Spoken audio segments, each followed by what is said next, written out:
আল্লাহু আল্লাহ। এই যে আমার বাগানদেরকে বলবো, পর্দার মামুনদেরকে বলবো, কুল্লু নাফসিন যায়িকাতুল মাউত। প্রত্যেকটা জান্নাত তারা মৌতের শরাব পান করা লাগবে। বাগান মনকে তুলে আনবে। এ বড় লোক আমার বাবা, এই ক্ষমতা সম্পন্ন আমার বাবা, এ দুনিয়া বিভিন্ন দলের সঙ্গে দুনিয়াটা মানব রচিতের তন্ত্র মন্ত্র যারা বাস্তবায়ন করতে চায় তাদের সঙ্গে জড়াইয়া দল করো। আর পরিচয়টা আমি অমুক দলে অমুক। একটু মাঝে মাঝে চক্ষু বন্ধ করে মোরাকাবা করো। যেদিন তোমার ভিতর থেকে ধূমটা বের হবে, এখন দেখো তোমার কোমরের টাকার দাবি চাইছে, তোমাকে সাদা নীল কাপড় দিয়া তুমি মনকে বুঝান যে কই আমার টাকার বড়, কই আমার ক্ষমতার বড়, কই আমার নেতাগিরি, কই আমার দলের বড়, কই এখন তো আমি একটা কাপড়ের বাস পেঁচাইয়া পুড়ে আছি, ক্ষমতা নাই। আহারে এখন দুনিয়া সব কিছু দুনিয়া করিয়া থাকবে। হাই আমি তো তাদের জন্য, সেই সম্পদের জন্য, তাদেরকে খুশি করার জন্য হারাকে সরাটা মনে না করিয়া, হারামকে হারাম মনে না করিয়া, আরে ঘুষকে ঘুষ মনে না করিয়া, সুখকে সুখ মনে না করিয়া, ক্ষমতার বলে দলের গরমে চাঁদাবাজি, চিন্তাবাজি, জুলুম কইরা, মিথ্যাবাজি কইরা, মানুষকে মাইরা জুলুম কইরা এই সম্পদ বুঝাইলা। এখন তো দেখি এত টাকা রাখা কোথায়, কাপড়ে যে মকে এত টাকা রাখা কোথায়, কাপড়ে যে মকে।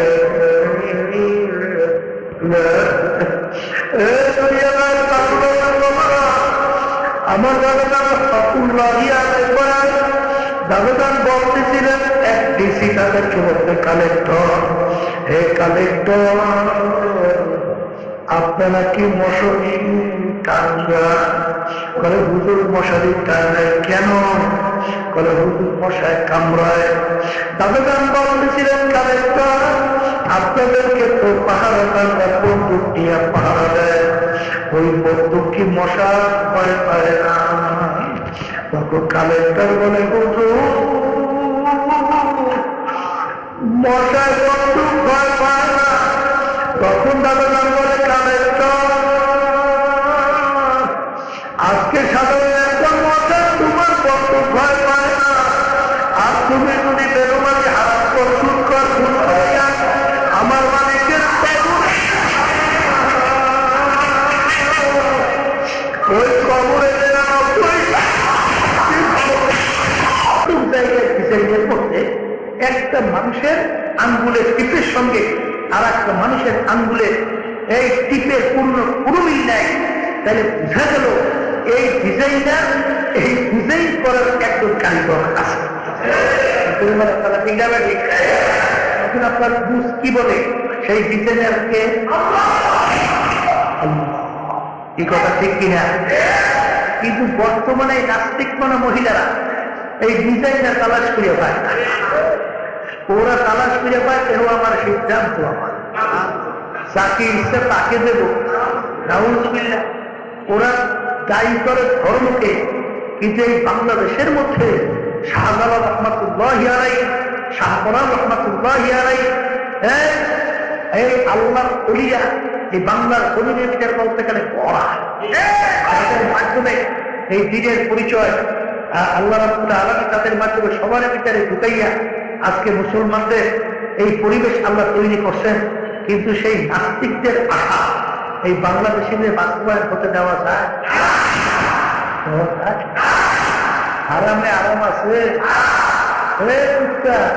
হারামে আরাম আছে কোনদিন নয়। আজকে কেউ পায় না, কোনোদিন পাবে না। ওই আমি প্রায় উদাহরণ দিয়ে বলি, আজকেও বলি, আমার বোন লন্ডনে থাকে।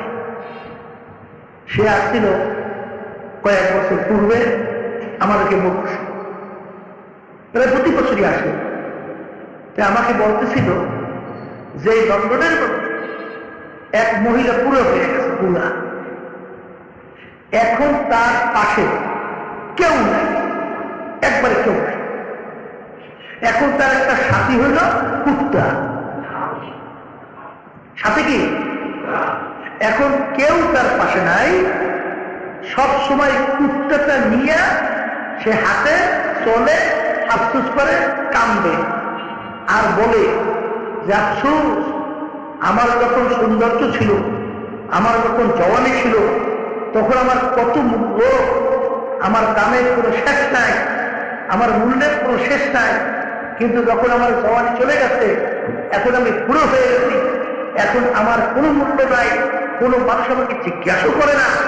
এখন আমার সাথী হলো একটা কুকুর। এখন বলেন তো এই জিন্দেগির মূল্য কি আছে? কোনো মূল্য? কোনো মূল্য আছে? আছে আছে। ওই সিলেট গেছিলাম, সেখানে একটা লোক আল্লাহর কথা ফ্যামিলি সহ থাকে আমেরিকায়, বুঝছে? এখন ওই লোকটা আমরা গেলে অনেক সময় দেখা হয়, দেখা হওয়ার দেখি খুব খেদমত করে, আমাদের আলেমুল আমাদেরকে খুব খেদমত করে। আমি একদম জিজ্ঞেস করি, ভাইজা আপনার ছেলে সন্তান কয়জন? তার ছেলের কথা বলছে 200, আর মেয়ের কথাটা খেয়াল। তাই বলতেছে আপনার ছেলেরা কি করে? তখন বলতে হুজুর বলতে পারি না। ছেলেরা কি করে সে বলে কি হুজুর বলতে পারি না। আমি বলে কি বলেন? মানে আপনার ছেলে আপনি বলতে পারেন না কি করে? মানে বলে হুজুর সেই দুঃখের কথা কি বলবো। ওই দেশের নিয়ম হলো মেয়ের ছেলে যখন বড় হয়, যার মতে যেদিকে ইচ্ছে সেদিকে চলিয়ে যায়, তাকে বাপ মা বাধা দিয়া রাখার কোনো আইন নাই। যদি কোনো বাপ মা তাকে বাধা দেয়, যেরকম ইচ্ছে সেরকম চলার ব্যাপারে, তাইলে সে যদি বাপ মায়ের বিরুদ্ধে অভিযোগ দেয়, তাহলে বাপ মাকে নিয়ে জেলের ভিতরে ঢুকাই। এখন হুজুর কোথায় গেছে বলতে পারি না। আচ্ছা বলেন যে এটা কোনো জিন্দেগি? এটা কোনো জিন্দেগি? এই জিন্দেগিকে আমরা চাই? ওই পশুর জিন্দেগি আমরা চাই? আরামে আরাম আছে। এই জন্য আমার বাচ্চাদেরকে বলবো, মনে করছে আমরা হুজুরটা কিছু বুঝি না। হ্যাঁ কপাল করা, একটু মাঝে মাঝে চক্ষু বন্ধ করে পোড়া কাপড় করিস, যে আমাকে বানানোর মধ্যে একজন কারিগর সৃষ্টিকর্তা আছে, আছে না? কিন্তু এই নাস্তিকেরা তো সৃষ্টিকর্তা পায় না। ওরা তালাশ করতে গিয়ে পায় বানরের জাত। ওরা নাকি বানর থেকে সৃষ্টি হয়েছে। বলে বানরের অনেক পাত্রের সঙ্গে মানুষের অনেক পাত্রের মিল আছে। বানর জঙ্গলের ভিতরে গাছে লাফাইতে লাফাইতে গাছের বসায় বসায় পশুমুখা অটোমেটিক মানুষের শেষ পর্যন্ত পাইছে ওরা বানরের জাত। এই জন্য ওদেরকে নামও রাখছে বুদ্ধিজীবী। কি নাম রাখছে? বুদ্ধিজীবী। বুদ্ধিজীবী নামটা ঠিকই আছে। মানুষের বুদ্ধি মাথায় থাকে না জিভে থাকে? হ্যাঁ, তাহলে এখন ওদের নাম হচ্ছে বুদ্ধিজীবী। এখন মাথায় বুদ্ধি থাকতে মানুষ চিন্তা ভাবনা করিয়া কাজকর্ম করে, চিন্তা ভাবনা করে কথা বলে, চিন্তা ভাবনা করে তারপর চলে। কিন্তু যখন জিভের বুদ্ধি হয়, তখন জিভের কোনো ব্যালেন্স আছে? ও তো আমার করে তার মনে করে তাই। এখন ওদের বুদ্ধি মাথার থেকে বলে জিভে আসে, এই জন্য ওদের নাম দেশে বুদ্ধিজীবী। এই জন্য ওরা তালাশ করে সৃষ্টিকর্তা পায় না। এই জন্য তালাশ করতে হবে পাইছে বান্দরের জাত। কিন্তু আমার বাচ্চাদেরকে বলবো মরণ কিন্তু লাগবে। আমি কালকে চরমনাই থেকে আসছি, রাত উপরে 1:30টার কাছাকাছি। আমার ডাক্তার দেখাবার কথা, আমাদের সেক্রেটারি জেনারেল আর সে সমস্ত ডাক্তারের সাথে আলোচনা করিয়া সব প্রোগ্রাম সব ঠিক রেখা আমার সঙ্গে ডাক্তারখানায় যাবে এই সিদ্ধান্ত। ওদিকে আমি আসার পরেই আমি শোবো করে প্রায় বাথরুম থেকে আসছি, বাথরুম সেই হঠাৎ আমার কাছে সংবাদ বলে সেক্রেটারি জেনারেল দুনিয়াতে নাই। আল্লাহু আকবার। কোথা থেকে কিভাবে চললো, কিভাবে গেল? তাইলে দেখেন যে কার কোন সময় কিভাবে আল্লাহর হুকুম আসবে, ধরো এতে কারো জানা নাই। তাই মরণ লাগবে তো, মরণ যেহেতু লাগবে, আমি আমার বাচ্চাদেরকে বলবো, পর্দার আমাদের মাপুনা যারা শুনতেছে, ভালো করে চিন্তা ভাবনা করে দেখছি, দেখেন কোরআন কারীম কিন্তু সত্য। 1450 বছর আগে নাজিল হয়েছে, এত ইসলামের সত্য দুনিয়া থেকে গেছে, বর্তমানে আছে, কেউ কিন্তু ভুলভেদ করতে পারে না, কেউ কোনদিন পারবেও না। সেই কোরআন কারীম থেকে আমি প্রথম আয়াত বলছি, কুল্লু নাফসিন যায়িকাতুল মাউত। আমার মালিক বলতেছেন প্রত্যেকটা জানদার যার রূহ আছে, একদিন না একদিন তার মৌতের শরাব পান করা লাগবে। ওয়ালাউ কুনতুম ফী বুরুজিন মুশাইয়াদা, কেউ যদি শক্ত পাথরের পাহাড় কাইটাও লুকাও, মৃত্যুর হাত থেকে লুকাইতে পারবে না। তাহলে মন যেহেতু লাগবে, আর দুনিয়ার জিন্দেগি কিন্তু একটাই, মামলা কিন্তু দুই প্রকার। দুনিয়ার মামলায় একবার দুইবার পাঁচবারও যদি কেউ ঠগো, আমলের কাজের ভিতরে চেষ্টা করলে জিতবার আশা করা যায়। কিন্তু এই কবরের যাত্রীরা যারা মরবার কবরে যাবা, খোদা না কাজ আখিরাতের মামলায় যদি একবার কেউ ঠগো, আর দ্বিতীয়বার দুনিয়াতে আপিল কইরা জিতবার কিন্তু আর আশা নাই। এই যে আমার বাজানদেরকে বলবো, পর্দারে মা বোনরা যারা শুনতেছেন, বাজান দুনিয়ার ভিতরে যত মানুষ বিচরণ করে বাজান, আর যারা ধর্মাবলম্বী সবাই কিন্তু পরকাল বিশ্বাস করে। হিন্দুরাও কিন্তু পরকাল বিশ্বাস করে, খ্রিস্টানরাও কিন্তু পরকাল বিশ্বাস করে, অন্যান্য ধর্ম অবলম্বী তারাও কিন্তু পরকাল বিশ্বাস করে। আমরা মুসলমান, আমরাও কিন্তু পরকাল বিশ্বাস করি। কিন্তু বাজার একটু ইতিহাস কইরা দেখো, বর্তমানে একটু বাস্তবতা লক্ষ্য করো, দুনিয়ার ভিতরে একমাত্র মুসলমান জাতি, একমাত্র মুসলমান জাতি চ্যালেঞ্জের মাধ্যমে মুখ ফুলাইয়া গলা টান কইয়া দুনিয়ার বাইচা আছে। অন্য কোন জাতি চ্যালেঞ্জের মাধ্যমে দুনিয়ায় টিকতে পারে নাই।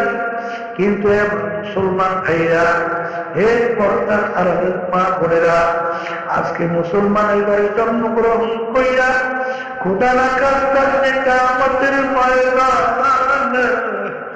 জাহান্নামের শিকল হাতে পায়, এতে কপাল পোড়া সারে জাহাজে হইতে পারে না। আর দুনিয়া মাসরাতুল আখিরা, এই দুনিয়াটা হলো আখিরাতের ফসল, সম্পদ কামাই করার জায়গা। এ কবরের যাত্রীরা, মরণ তো লাগবে, মরার পরে কি হবে?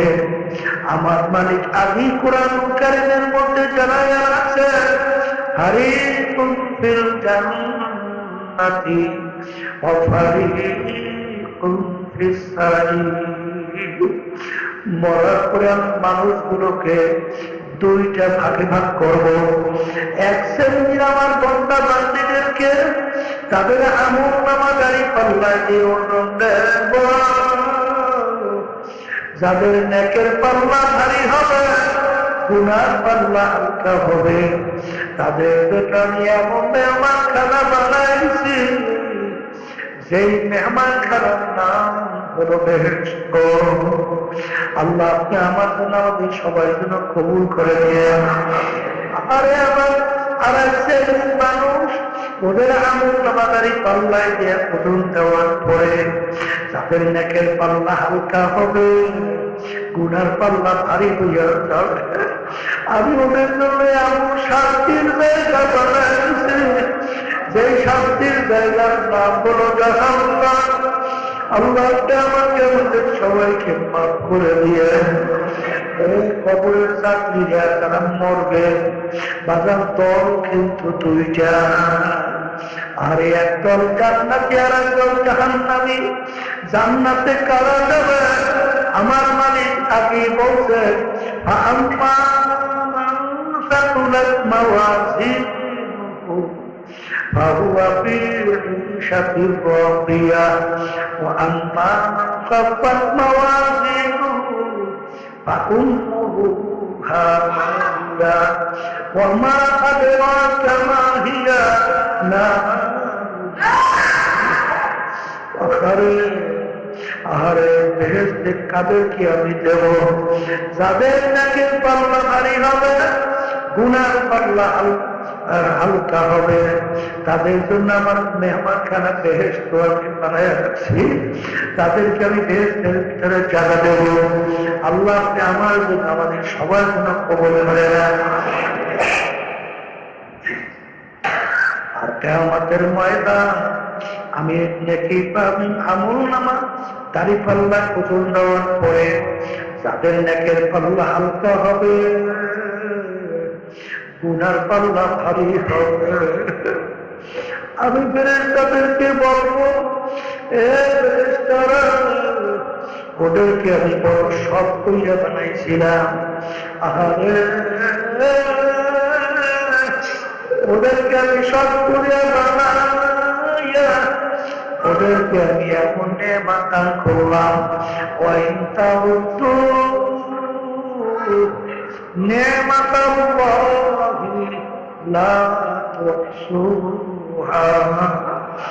আরে আমি ওদেরকে দুনিয়ার ভিতরে পাঠাইয়া স্বাধীনতা দান করছিলাম।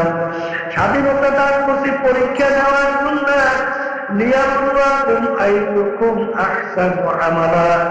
পরীক্ষা নেওয়ার জন্য কে আমার হুকুম অনুযায়ী চলে, কে আমার হুকুমের বিরুদ্ধাচরণ করে। এই জন্য আমাদেরকে স্বাধীনতা দিয়া আমার মালিক কোরআন কারীমের ভিতরে বলে,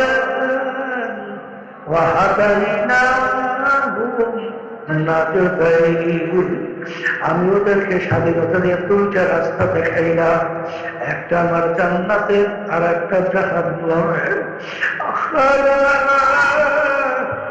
ওদেরকে আমি নেয়ামত দান করলাম চক্ষু দিয়া দেখে, ওদেরকে আমি নেয়ামত দান করলাম জবান দিয়া কথা বলে, ওদেরকে আমি কান দান করলাম নেয়ামত কান দিয়া শোনে, আমি ওদেরকে ব্রেন শক্তি দান করলাম, এই শক্তি দিয়ে ওরা পড়াশোনা করে সার্টিফিকেট অর্জন করে, আর এই শক্তি দিয়ে ব্যবসা বাণিজ্য করে সম্পদ গুছায়, এই শক্তি দিয়ে সমস্ত কার্যক্রম পরিচালনা করে।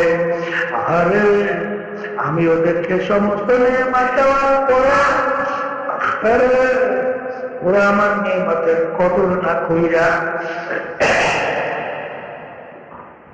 ওরা আমার হুকুম না মাইনা, আরে ওরা তো নেকের পাল্লা হালকা নিয়ে আসে, গুনার পাল্লা ভারী নিয়ে আসে। আল্লাহ রাব্বুল আলামিন বলবেন, ফাকুলুহু, এ ফেরেশতাদেরকে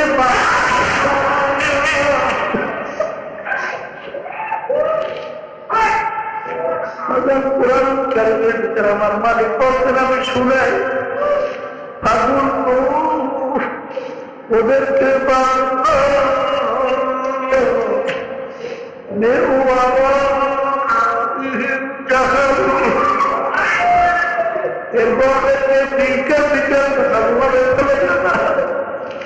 আল্লাহ আমাকে আমাদের সবাইকে মাফ করিয়াছে। আল্লাহ এই যে আমার বাগানদেরকে বলবো, অজানে মামলা যারা শুনতেছি কুল্লো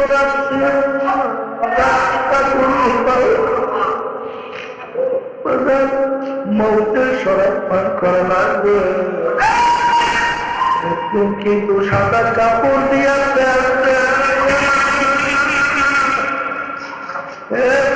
আমার বাবারা, হে ধরি আমার বাবারা, হে ক্ষমতা সম্পূর্ণ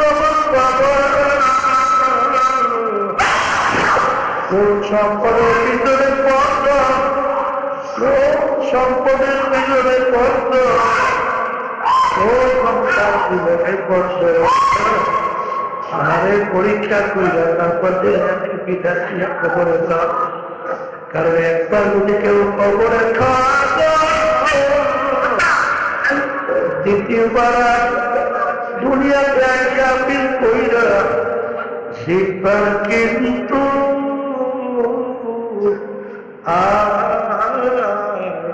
আশা নাই। এই জায়গায় তুমি আমার আব্বা গান করতে, যেই মামলার তদবির নাই সেই মামলার খালাস নাই, যেই মামলার তদবির নাই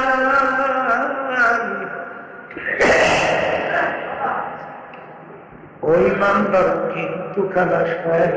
এই পাশে নাকি শব্দগুলো বাড়ায় না তোমার, হ্যাঁ সামনে বাড়াও না, হ্যাঁ বাড়াই মসজিদের দেওয়া, মসজিদের বাড়াই সামনে বাড়া, আর বাইরে শব্দগুলো বাড়াইয়া এগুলো কমাইয়া পয়েন্ট করে মাপ ধরিয়ে যায়।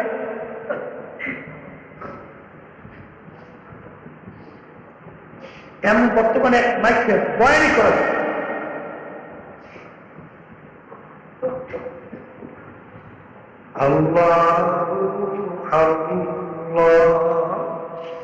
এই যে আমার বাগানদেরকে বলবো, পর্দায় মামুদেরকে বলবো,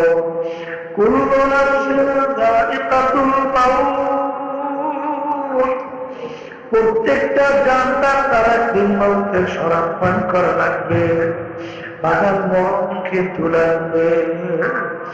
এ বড় লোক আমার বাবারা, হে ক্ষমতা সম্পন্ন আমার বাবারা, এ দুনিয়া বিভিন্ন দলের সঙ্গে দুনিয়াদার মানব রচিত তন্ত্র মন্ত্র যারা বাস্তবায়ন করতে চায় তাদের সঙ্গে জড়াইয়া দল করো, আর পরিচয়টা আমি অমুক দলে অমুক।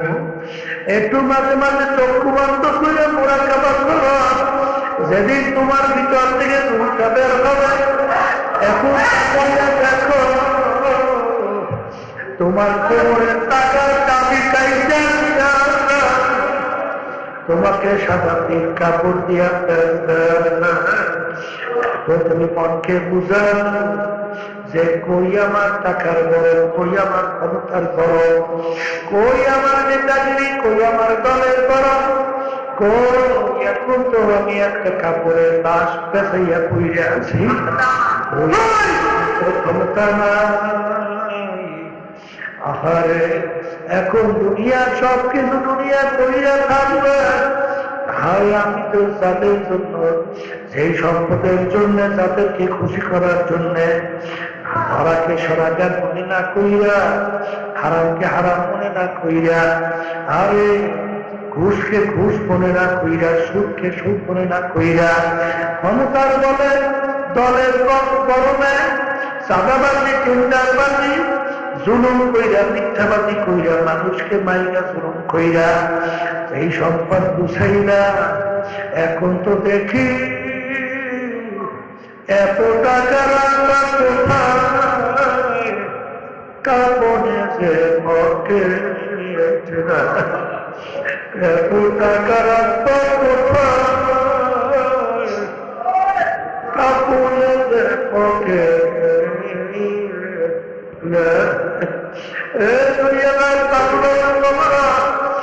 আমার দাদাগান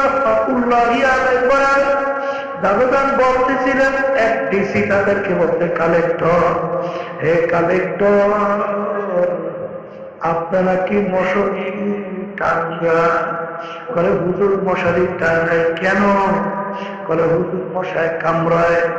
দাদাগান বলতেছিলেন, কালেক্টর আপনাদেরকে তো পাহারাদাররা বন্দুক নিয়ে পাহারা দেয়, ওই বন্দুক কি মশা ভয় পায় না? তখন কালেক্টর বলে, হুজুর মশায় বন্ধু ভয় পায় না। তখন দাদাজান বলে, কালেক্টর আজকে সাধারণ একজন মশা তোমার বন্ধু ভয় পায় না, আর তুমি যদি বেরোবাজি হারাম কর, সুদ কর, ঘুষ করে আমার মালিকের ওই কবরে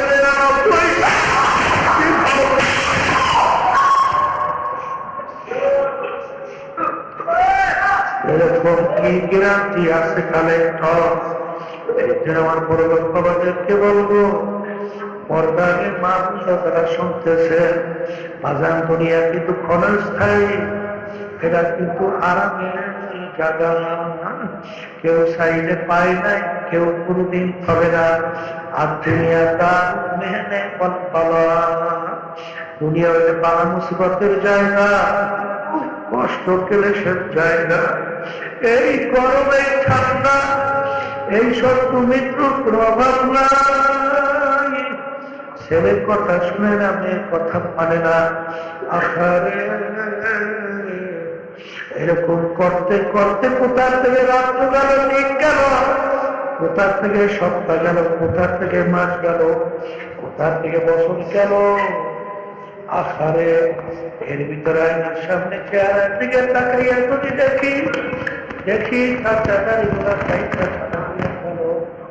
আহারে আমার বংশীরা কোথায় গেল, আর আমার আত্মীয় স্বজন কোথায় গেল, আমার বাপ মা কোথায় গেল। আহারে আজকে তো তামাম দুনিয়ার সমস্ত কিছু দেখি, কিন্তু যারা নাকি দুনিয়া থেকে বিদায় নিয়ে কবরে আমাদের বাড়ির পাশে ঘুমাইয়া হয়েছে, ও তারা তো আমাদেরকে খবর দিতেও পারে না, নিতেও কিন্তু পারি না। ঠিক কি বুঝলেন? এরকম একদিন তো আসবে যেদিন আমিও খবর দিতে পারবো না, আর খবর নিতেও পারবে না।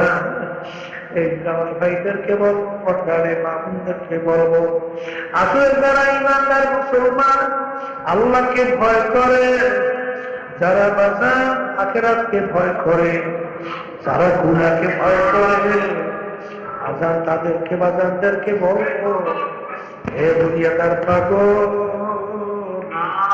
দুনিয়ার থাকা অবস্থায় আখিরাতের সম্বল বুঝাইয়া তারপর দুনিয়া থেকে বিদায় নিয়ে মাওলার কবরে রওনা করো। আর বাজার মুসলমান বলতে কিন্তু মন চায় গুনাহ থেকে ফিরে নেকের কাজ কইরা, নেকের পাল্লা ভারী কইরা, গুনার পাল্লা হালকা নিয়ে দুনিয়া থেকে বিদায় নিয়ে কবরে যাবে। কিন্তু শয়তান এবং নফস তোমার আমার পিছনে হাত পাইতে হবে বাজার, ওই শয়তান এবং নফস তোমাকে আমাকে গুনার ভিতরে লিপ্ত করায়। ঠিক বাজারদেরকে বলবো, পর্দারের মামুনদেরকে বলবো, এই শয়তান এবং নফসের ধোঁকার থেকে বাঁচার জন্য আমার মালিক তোমাকে আমাকে হুকুম করছে,